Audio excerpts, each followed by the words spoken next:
Good evening friends. ஊரக வளர்ச்சித்துறையில் அலுவலக உதவியாளர் இரவு காவலனுடைய முதல் மாத சம்பளம் எவ்வளோ கிடைக்கும் அப்படின்னு பார்க்கலாம். ஏற்கனவே நம்ம சேனலில் ஊரக செயலர் அதே மாதிரி வருவாய்த்துறையில் வந்து கிராம உதவியாளர்னுடைய முதல் மாத சம்பளம் எவ்வளோ கிடைக்கும் அப்படிங்கிற ஒரு வீடியோ நம்ம போட்டிருக்கோம். ஸோ எல்லாருமே வந்து டிஎன்ஆர்டி டிபார்ட்மெண்ட்டில் இருக்கக்கூடிய அலுவலக உதவியாளருடைய நைட் வாட்ச்மேனுடைய சம்பள விகிதத்தையும் கொஞ்சம் கொடுங்க பிரதர் அப்படின்னு சொல்லி கேட்டிருந்தாங்க. ஸோ அதன் அடிப்படையில் அவங்களுக்கு ரெடி பண்ணியிருக்கேன். அந்த டிபார்ட்மெண்ட்டில் கேட்டு ரெடி பண்ண தகவல். அதனால் வந்து கவனமாக கேளுங்க.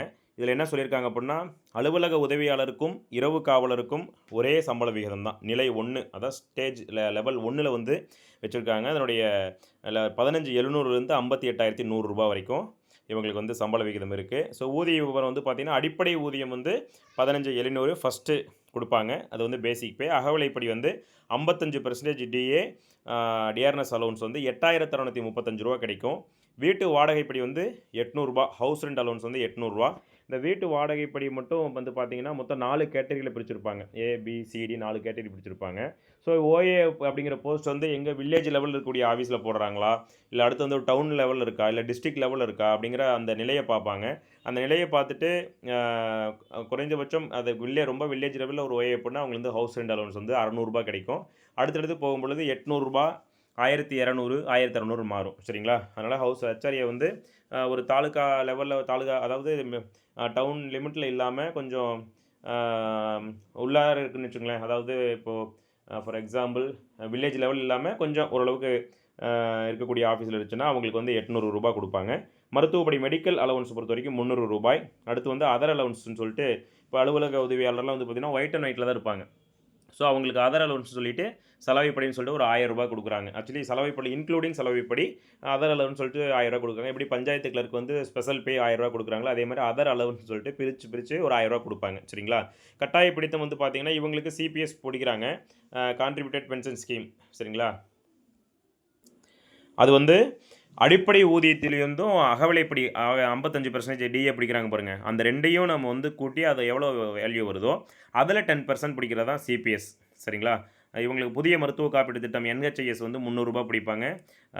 ஸ்பெஷல் ப்ராவிடன்ட் ஃபண்டு 2000 சொல்லிட்டு அது ஒரு 70 ரூபா பிடிப்பாங்க. குடும்ப நலதி ஃபேமிலி பெனிஃபிட் ஃபண்ட் வந்து 110 ரூபா பிடிப்பாங்க. ஸோ இது வந்து கட்டாய பிடித்தம். அப்போது முதல் மாதத்துக்கு வந்து 26,435 ரூபா அவருக்கு வந்து ஊதியம் வந்துச்சு அப்படின்னா அவங்களுக்கு கட்டாய பிடித்தம் 2,914 ரூபா. ஸோ முதல் மாதம் வந்து அவங்களுக்கு சம்பளம் எவ்வளோ ஏறும் அப்படின்னா நிகர ஊதியமாக இருக்கக்கூடிய 23,521 ரூபா கிடைக்கிறதுக்கான வாய்ப்பு இருக்குது. ஸோ இன்னொரு விஷயம் என்னென்னா இவங்களுக்கும் அக்கௌண்ட் ஒன்று அந்த ஜென்ரல் ஃபண்ட்லேருந்து தான் வர வைப்பாங்க. சம்பள சீட்டில் கையெழுத்து இருக்கக்கூடிய அதிகாரி டிஎன்ஆர்டியில் வந்து வட்டார வளர்ச்சி அலுவலர் தான், பிடிஓ தான் வந்து பிளாக் டெவலப்மெண்ட் ஆஃபீஸர் தான் வந்து கையெழுத்திடக்கூடிய அதிகாரி. பணி நியமன அதிகாரியை பொறுத்த வரைக்கும் மாவட்ட ஆட்சியர் தான். சரிங்களா? மாவட்ட ஆட்சியர் தான் வந்து பணி நியமன அதிகாரி பண்ணுவாங்க. பதவி உயர்வும் நிறைய பேர் கேட்டிருந்தீங்க. ஸோ அலுவலக உதவியாளருக்கு எப்படி பதவி உயர்வு இருக்கும் அப்படின்னு சொல்லிட்டு 10 வருடம் ஒருத்தர் வந்து அலுவலக உதவியாளர் ஆஃபீஸ் அசிஸ்டண்ட்டாக கட்டாயமாக அவங்க வேலை பார்க்கணும். அவங்க வந்து 10th முடிச்சிருந்தாங்க அப்படின்னா அடுத்து ப்ரொமோஷனுக்கு அவங்க வந்து ப்ரொமோஷன் ரெக்கார்டு கிளர்க்கு அல்லது ஜூனியர் அசிஸ்டண்ட் 2ல் வந்து கேட்பாங்க. ஒருவேளை 10th முடிச்சிருந்தாங்க அப்படின்னா இளநிலை உதவியாளர் பதவி அவங்களுக்கு கொடுத்துருவாங்க. ஒருவேளை 10th அவங்க முடிக்கல, 8th தான் முடிச்சிருக்கிறாங்க, அப்படியே இருக்கிறாங்க, 8th முடிச்சுட்டு ஓஏ போஸ்ட்டுக்கு வந்துட்டாங்க, 9th முடிச்சிருக்கிறாங்க அப்படின்னா அவங்க வந்து ரெக்கார்டு கிளர்க்காக அடுத்த ப்ரொமோஷனுக்கு போகலாம். சரிங்களா?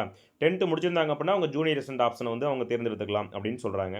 ஸோ பதவி உயர்வை பற்றி நம்ம ஏற்கனவே நம்ம சொல்லியிருந்தோம். எப்படின்னா record clerk, junior assistant, deputy BDO, AD assistant director, PD project director, திட்ட இயக்குனர், அடுத்து டைரக்டர். இதுதான் வந்து அந்த படிநிலை டிஎன்ஆர்டியை பொறுத்த வரைக்கும்.